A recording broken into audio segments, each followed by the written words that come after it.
महिलाएं अपनी शक्ल सूरत पर इतनी मेहनत क्यों करती हैं? इस तथ्य के बारे में कोई तर्क नहीं है कि महिलाएं पुरुषों की तुलना में अपनी उपस्थिति पर बहुत अधिक समय, प्रयास और पैसा खर्च करती हैं। जाहिर है, वे ऐसा इसलिए करते हैं क्योंकि वे कैसे दिखते हैं, यह उनके लिए अधिक महत्वपूर्ण है। दो स्पष्टीकरण।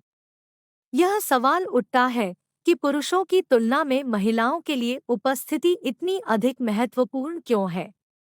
एक एक दृष्टिकोण यह है कि महिलाओं की उपस्थिति में अधिक रुचि सामाजिक रूप से सीखी गई है। यह पूरी तरह से एक स्त्री छवि के सामाजिक प्रचार और विपणन से उत्पन्न होती है। जिस प्रकार लोगों को कॉफी पीने का शौक होता है, उसी प्रकार उनमें यह विश्वास भी विकसित हो जाता है कि पुरुषों की तुलना में महिलाओं के लिए रूपरंग अधिक महत्वपूर्ण है। वैकल्पिक विकासवादी व्याख्या उस विकासवादी अतीत की याद दिलाती है जहां महिलाएं अपने शारीरिक आकर्षण के आधार पर सबसे वांछनीय पुरुषों से प्रतिस्पर्धा करती थी। महिलाओं के साथी मूल्य के लिए शारीरिक उपस्थिति के अधिक महत्व की पुष्टि इस तथ्य से होती है कि उनके शरीर को पुरुषों की तुलना में यौन चयन द्वारा अधिक व्यापक रूप से पुनर्निर्मित किया गया है। दो तीन यौन रूप से चयनित स्त्री लक्षणों में संकीर्ण कमर, स्थायी रूप से बढ़े हुए स्तन, छोटे चेहरे शामिल है। छोटे हाथ और पैर और विशिष्ट उपचम वसा भंडार। पुरुषों को यौन रूप से ऊंचाई, मांसलता और दाढ़ी के आधार पर चुना जाता है। एक विचार प्रयोग। यदि सामाजिक सीखने का सिद्धांत सही था, तो इसका मतलब यह होगा कि ऐसे समाज में गोद लिए गए बच्चे जहां शारीरिक उपस्थिति महत्वहीन है, उन्हें इस बात की परवाह नहीं होगी कि कोई कैसा दिखता है, और वे महिला उपस्थिति को पुरुष उपस्थिति से अधिक महत्वपूर्ण नहीं देखेंगे। ऐसा कोई समाज नहीं है। अगली सबसे अच्छी बात वह समाज है जहां पुरुष महिलाओं की तुलना में अपनी उपस्थिति का अधिक ध्यान रखते हैं। इसका केवल एक ही अच्छा उदाहरण है सहेल का वोडाबे, जिसे अक्सर गलती से सामाजिक शिक्षण स्पष्टीकरण के मामले को बंद करने के रूप में उद्धृत किया जाता है। समस्या यह है कि इन पशुपालकों की विवाह प्रणाली बहुत ही असामान्य है, जहां पिता बच्चों के शुरुआती वर्षों में उन पर बहुत कम निवेश करते हैं। चार वोडाबे महिलाएं अपनी संतानों के स्वस्थ होने की संभावना बढ़ाने के तरीके के रूप में मर्दाना शारीरिक आकर्षण पर असामान्य मात्रा में ध्यान देती है। तो एक अच्छी विकासवादी व्याख्या है जो इस समाज के लिए विशिष्ट है, लेकिन इसमें स्पष्ट रूप से सामाजिक शिक्षा शामिल है। इस प्रकार सामाजिक शिक्षा विकासवादी प्रक्रिया का हिस्सा है, न कि कोई प्रतिद्वंद्वी व्याख्या। सभी विकासवादी स्पष्टीकरणों का जीन आधारित या जैविक होना जरूरी नहीं है।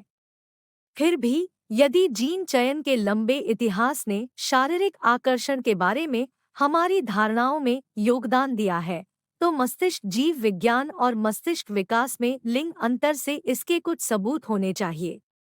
लिंग विकास और एंड्रोजन असंवेदनशीलता से अंतर्दृष्टि। एंड्रोजन असंवेदनशील आनुवंशिक पुरुष यहाँ रुचिकर है क्योंकि उनके शरीर टेस्टोस्टेरोन पर प्रतिक्रिया नहीं करते हैं।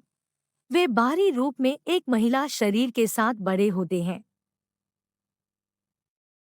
पांच, वे पुरुषों के प्रति भी आकर्षित होते हैं और एक स्त्री मनोविज्ञान और व्यवहार को प्रदर्शित करते हैं जिसमें अधिकांश पुरुषों की तुलना में उनकी उपस्थिति में अधिक रुचि लेना शामिल है। यहाँ मुद्दा यह है कि विशिष्ट मर्दाना मनोविज्ञान और व्यवहार के रूप में जो कुछ भी प्रकट होता है, वह जन्म से पहले मस्तिष्क के मर्दानाकरण पर निर्भर होता है, जो एंड्रोजन असंवेदनशील व्यक्तियों में नहीं होता है। ऐसे विकासात्मक तंत्र प्राकृतिक चयन के अधीन हैं।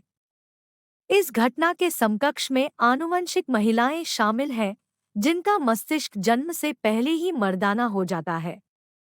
ऐसा तब हो सकता है जब माताओं की अधिवृक्क ग्रंथियों से सामान्य से अधिक टेस्टोस्टेरोन का उत्पादन होता है।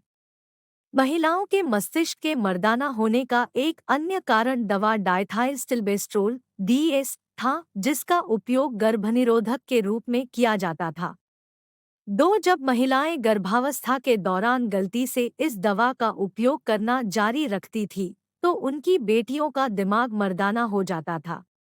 परिणामस्वरूप रूढ़िवादी रूप से मर्दाना खिलौनों और गतिविधियों में अधिक रुचि थी और बड़े होकर समलैंगिक होने की संभावना अधिक थी।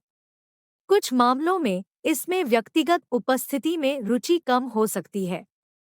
जैविक परिप्रेक्ष्य के आलोचकों का तर्क होगा कि महिलाओं को खुद को वांछनीय वस्तुओं के रूप में प्रस्तुत करने के लिए मजबूर किया जाता है, क्योंकि उनके पास सामाजिक शक्ति का अभाव है। यदि यह सच होता, तो कोई यह अनुमान लगा सकता था कि रोजगार और राजनीतिक नेतृत्व में बढ़ती लैंगिक समानता के साथ महिलाएं अपनी उपस्थिति पर कम ध्यान देंगी। लैंगिक समानता से अंतर्दृष्टि फिर भी विपरीत सत्य प्रतीत होगा। 20 साल की उम्र में महिलाओं का कपड़ों पर खर्च औसतन $400 प्रति वर्ष होता है और 40 के दशक की शुरुआत तक यह तेजी से बढ़ता है, जब बुढ़ापे में गिरावट से पहले यह $700 से अधिक हो जाता है। इसलिए जैसे जैसे महिलाओं की कमाई की शक्ति और सामाजिक स्थिति में वृद्धि होती है, शारीरिक उपस्थिति में उनकी रुचि कम नहीं होती है और वास्तव में बढ़ सकती है, यदि खर्च की गई राशि कोई मार्गदर्शक हो। तुलना के लिए, एकल पुरुष सालाना कपड़ों पर लगभग $400 खर्च करते हैं, जबकि विवाहित पुरुष औसतन केवल $280 खर्च करते हैं। इसलिए जबकि पुरुष संभावित साथियों को प्रभावित करने के लिए कपड़े पहन सकते हैं, विवाहित पुरुष जिन्होंने साथी को आकर्षित करने की समस्या हल कर ली है, वे अपने कपड़ों के बजट में न्यूनतम उपयोगितावादी के साथ काम करते हैं।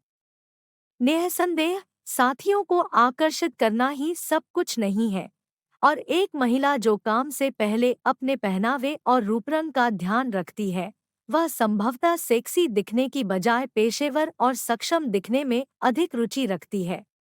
यह महिलाओं की उपस्थिति को उच्च मानक पर रखे जाने का एक और उदाहरण है।